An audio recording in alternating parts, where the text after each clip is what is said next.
औज़ुबिल्लाहि मिनश्शैतानिर्रजीम बिस्मिल्लाहिर्रहमानिर्रहीम। शुरू अल्लाह के नाम से जो बड़ा मेहरबान और नहायत रहम वाला है।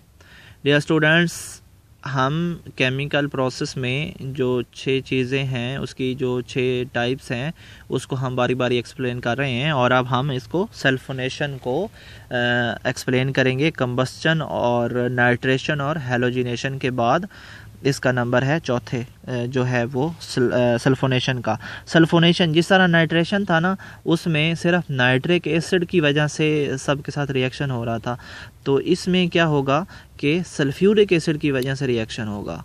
ठीक है, सल्फ्यूरिक एसिड अगर आपको पता है H2SO4 है, तो वो आगे जो है वो मुख्तलिफ़ चीज़ों के साथ रिएक्शन कर रहा है, उसकी वजह से एक टॉपिक बन गया हमारे पास सल्फोनेशन का। चलो वो आगे देखते हैं कि कैसे बना। किसी मुरक्कब में, वहाँ पे बुक में देखें, किसी मुरक्कब में SO3H ग्रुप का इजाफा करने को सल्फोनेशन कहा जाता है। ठीक है, आपने उसकी डेफिनेशन लिख दी। ये एक नहायत अहम यूनिट ऑपरेशन है। देखो, ये हम यूनिट ऑपरेशन नहीं है सर, ये यूनिट प्रोसेस है। ठीक है, कोई टाइपिंग में गलती हो गई होगी। यूनिट प्रोसेस है। ठीक है, अच्छा, सल्फोनेशन रिएक्शन के लिए सल्फ्यूरिक एसिड का इस्तेमाल किया जाता है। सल्फ्यूरिक एसिड का ज़ाहिरी बात है, सल्फ्यूरिक एसिड का इस्तेमाल किया जाता है। ये कीमियाई अमल बहुत से केमिकल इंडस्ट्रीज में सर अंजाम दिया जाता है। आपने एग्जांपल्स लिख देनी है कि ये यहाँ भी इस्तेमाल होता है, यहाँ भी इस्तेमाल होता है, यहाँ भी इस्तेमाल होता है, और फिर इसका हम एक अच्छा सा वो लिख देते हैं, रिएक्शन लिख देते हैं। ठीक है, हम अपनी नोटबुक पे लिख देते हैं इसको।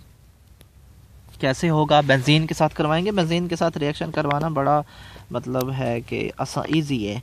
बेंजीन का एक एक एच निकलता जाएगा, वहाँ पे इसका एक ग्रुप ऐड होता जाएगा और बाकी जो है वो साइड पे। तो हम देखते हैं यहाँ पे क्या है। बेंजीन है और इसमें क्या H2SO4 इस्तेमाल हो रहा है। ठीक है, सल्फोनेशन हो रही है। अब हम देखते हैं कि क्योंकि HNO3 को भी हमने तोड़ के 2 हिस्सों में किया था, तो हम H2SO4 को भी तोड़ते हैं।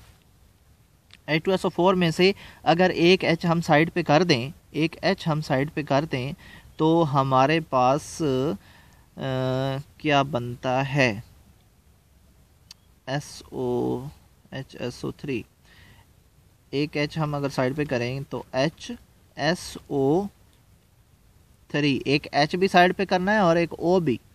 ठीक है, तो OH हम उसमें से जो था नाइट्रिक एसिड, उसमें भी OH हम साइड पे करते थे, इसमें से भी हमने OH साइड पे कर लिया। क्यों साइड पे कर लिया? क्योंकि जब एसिड किसी के साथ मिलेगा तो वाटर बनाएगा और उधर से हमें बेंजीन से सिर्फ एक H मिलने वाला है। ठीक है, और H2O का फार्मूला बनाने के लिए हमें OH की ज़रूरत होगी। इसमें से हम OH निकाल के रखेंगे और वहाँ से जो H आएगा, जैसे ही आएगा हम उसको वाटर बना लेंगे। ठीक है, और जो बाकी इसका बचेगा वो हम बेंजीन को दे देंगे। ठीक है, तो यहाँ पे क्या बना? OH में प्लस नहीं लिखेंगे, ये वैसे लाइन लगाते हैं इसमें।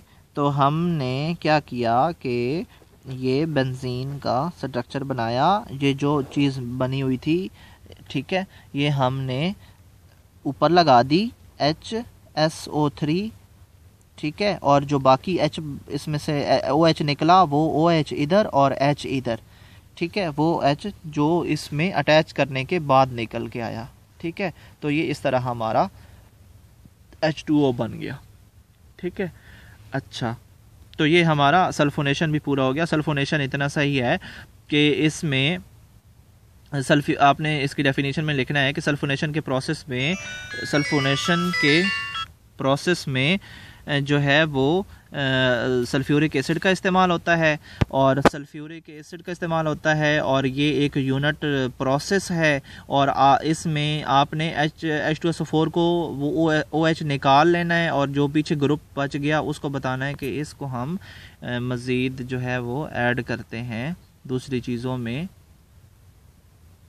ठीक है, और इसी तरह आगे इसके में आपने एग्जांपल्स भी बता देनी है कि इसके साथ यहाँ पे ये इस्तेमाल होता है और साथ एक रिएक्शन भी बता देना है। थैंक यू, अल्लाह हाफिज़।